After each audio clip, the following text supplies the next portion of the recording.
Physical chemistry की बात करते हैं जी। हमारे पास बहुत ही इंपॉर्टेंट ब्रांच है केमिस्ट्री की और इसके बारे में हम जानने की कोशिश करते हैं। जैसे कि वर्ड है फिजिक।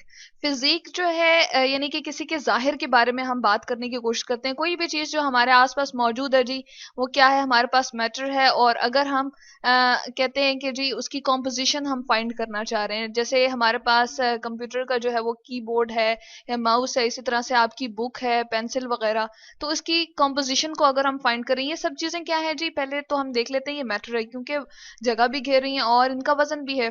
तो हम इसके स्ट्रक्चर को देखते हैं। कॉम्पोजिशन में क्या आ जाता है जी कि एक तो वो किस किस चीज से मिलके बनी हुई है चीजें, और इसी तरह से उनकी स्ट्रक्चर क्या है या उनकी शक्ल कैसी है, इसको हम कहते हैं जी कॉम्पोजिशन। जैसे हम बुक की बात करें, हम कहते हैं जी वो हमारे पास इस तरह से बनी हुई है, रेक्टेंगुलर फॉर्म में है, या हम इस तरह से कहते हैं कि हमारे पास जो है वो एक बुक की शेप होती है, स्ट्रक्चर होता है। अब इसके अंदर कितने पेपर हैं और वो किस किस चीज से मिलके बने हुए हैं, ग्लू किस तरह की टाइप की हमने यूज की, ये सारी क्या है जी, उसकी कंपोजिशन है।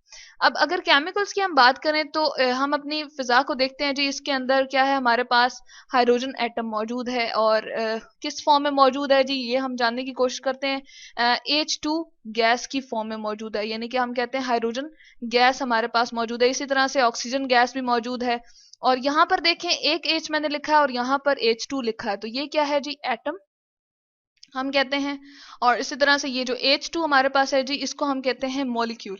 तो एटम से मॉलिक्यूल में किस तरह से चेंज हुआ, इस चीज को हम स्टडी करते हैं जी फिजिकल केमिस्ट्री के अंदर। यानी कि अगर हम हाइड्रोजन को कहें, इसका एटॉमिक नंबर क्या है जी, 1 है, ठीक है। अब ये क्या करेगा, इसके पास यानी कि प्रोटॉन जो कि न्यूक्लियस में अवेलेबल है, उसके ऊपर पॉजिटिव चार्ज होता है जी, ये हमारे पास 1 ही है। और इसका जो इलेक्ट्रॉन है, जो कि इसके आउटर मोस्ट शेल में, ये इस शेल में रिवॉल्व कर रहा है, जिसके ऊपर नेगेटिव चार्ज है। इलेक्ट्रॉन के लिए मैं छोटा सा ई लिख रही हूँ जी, वो हम ई से एक जाहिर करते हैं, और वो क्या है, वो भी 1 है। अब ये अकेला हाइड्रोजन तो एग्जिस्ट कर नहीं सकता क्योंकि ये स्टेबल नहीं होता। इसको स्टेबल होने के लिए एक और इलेक्ट्रॉन की आउटर मोस्ट में जरूरत है, क्योंकि स्टेबल जो हमारे पास है वो नोबल गैसेस है हमारे पास, और इन्वायरमेंट में वो किसी के साथ जो है वो रिएक्ट नहीं करती। तो इसको अपनी करीबी नोबल गैस की कॉन्फ़िगरेशन चाहिए, यानी कि इसके आउटर मोस्ट में 2 इलेक्ट्रॉन का होना जरूरी है। अब ये दोनों हाइड्रोजन एटम जो है वो करीब आते हैं, क्योंकि प्रोटॉन पे पॉजिटिव चार्ज है और इस इलेक्ट्रॉन पे नेगेटिव। ये इसके इलेक्ट्रॉन को खींचता है और ये वाला प्रोटॉन इसके इलेक्ट्रॉन को खींचता है जिसके ऊपर पॉजिटिव चार्ज है। तो दोनों के दरमियान क्या होता है जी, बॉन्ड बन जाता है। और दोनों किस्में, ये हमारे पास एटम जो है वो इलेक्ट्रॉन ये वाला अपने पास शेयर कर रहा होता है एटम, और इसके पास भी शेयर कर रहा होता है। इसी तरह से ये वाला जो है इसके ऑर्बिट में मूव कर रहा है और इसके ऑर्बिट में भी मूव करता है। तो दोनों के दरमियान शेयरिंग हो जाती है, इस तरह से इन दोनों के दरमियान बॉन्ड बन जाता है और ये मॉलिक्यूल में कन्वर्ट हो जाते हैं। इसके बाद अगर हम बात करें इनकी प्रॉपर्टीज की, यानी कि इनके अंदर क्या क्या खसूसियात हैं, यानी कि अगर हम बात करें, जैसे H2 की हमने बात की, या हम वाटर की बात करें, तो हम इनकी प्रॉपर्टीज यानी कि किस तरह की जाहिरी इनकी प्रॉपर्टीज हैं, फिजिकल इनकी क्या प्रॉपर्टीज हैं, हम कहते हैं जी हमारे पास इनका कलर क्या है, यानी कि हम कलर के बारे में जान लेते हैं, ठीक है। इसके बारे में जानने की कोशिश करते हैं। अगर हम देखें तो H2 का यानी कि हाइड्रोजन गैस का कोई कलर नहीं होता, हमारे इन्वायरमेंट में मौजूद है जी। इसी तरह से हम कहें कि बुक का जो है, अगर लेट सपोज यहाँ पर हमारे पास ब्लू कलर है, ये ग्रीन कलर की बुक है, तो हम कहते हैं इसका ये कलर है। इस तरह से ही हमारे पास वाटर का क्या कलर है वो हम बता देते हैं, कलरलेस है। तो ये इनकी प्रॉपर्टीज हैं। इसके अलावा अगर हम बात करें टेस्ट की, तो हम कहते हैं कि इनका टेस्ट कैसा है। जैसे हम वाटर को टेस्ट करके देखें तो टेस्टलेस है। अगर नेक्स्ट बात करें तो हार्ड है हमारे पास कोई चीज, या कि सॉफ्ट है। तो इस इनके बारे में, इन चीजों की बात जब हम करते हैं तो ये क्या होती हैं जी हमारे पास, या हम कहें कि ये हमारे पास सॉफ्ट है या हार्ड है, यहाँ पर हम लिख देते हैं। इसके लिए ये सारी हमारे पास क्या है जी, फिजिकल प्रॉपर्टीज हैं। सॉफ्ट होना या फिर हार्ड होना, ये हमारे पास फिजिकल प्रॉपर्टीज है। तो ये हमने फिजिकल केमिस्ट्री के अंदर देखा। इसके अलावा हम फिजिकल केमिस्ट्री के अंदर लॉज को स्टडी करते हैं।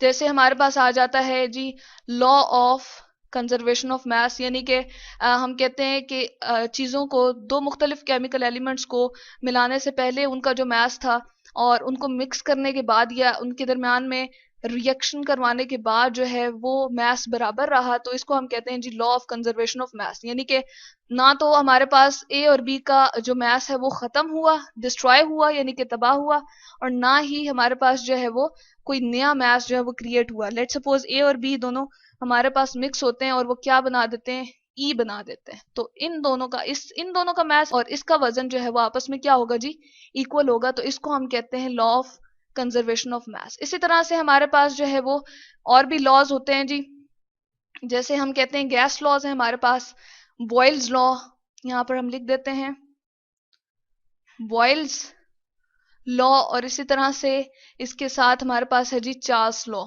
ये दोनों लॉज जो है हमारे पास गैसेस से रिलेटेड हैं, और इन दोनों में हमने जो है वो क्या स्टडी किया है जी, गैसेस को स्टडी किया है। तो इन दोनों लॉज को भी हम गैसेस से रिलेट करते हैं। इसके अलावा E is equals to m c square को एक हमारे पास बहुत ही इंपॉर्टेंट रिलेशनशिप है, उसको भी हम स्टडी करते हैं। इसके अंदर E जो है क्या रिप्रेजेंट कर रही है जी, एनर्जी है हमारे पास, यानी कि एनर्जी को मैस के अंदर किस तरह से कन्वर्ट कर सकते हैं, और मैस को एनर्जी के अंदर जो हमारे पास होती है वो किस तरह से हम कन्वर्ट कर सकते हैं। मैस को हमने m से जाहिर किया है।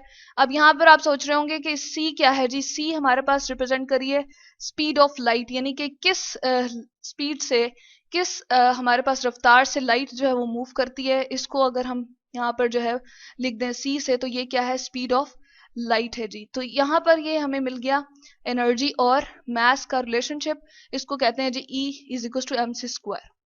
तो यहाँ पर जो है हमारे पास ये एक बहुत ही इंपॉर्टेंट रिलेशनशिप है, जिसमें हम एनर्जी से मैस और मैस से एनर्जी की तरफ जो है वो कन्वर्जेंस कर सकते हैं। तो ये है जी हमारे पास फिजिकल केमिस्ट्री, जिसके अंदर हम कॉम्पोजिशन यानी कि किसी के स्ट्रक्चर के बारे में इंफॉर्मेशन लेते हैं, किस तरह से वो एटम से मॉलिक्यूल में कन्वर्ट होता है, उसकी प्रॉपर्टीज को देख लेते हैं जी, कलर, टेस्ट, वो सॉफ्ट है या हार्ड है, क्या है, और इसी तरह से लॉज को देख लेते हैं हम जी, कि उसमें हमारे पास फिजिकल केमिस्ट्री के अंदर कौन कौन से लॉज हैं जी। तो इसको हम कहते हैं फिजिकल केमिस्ट्री।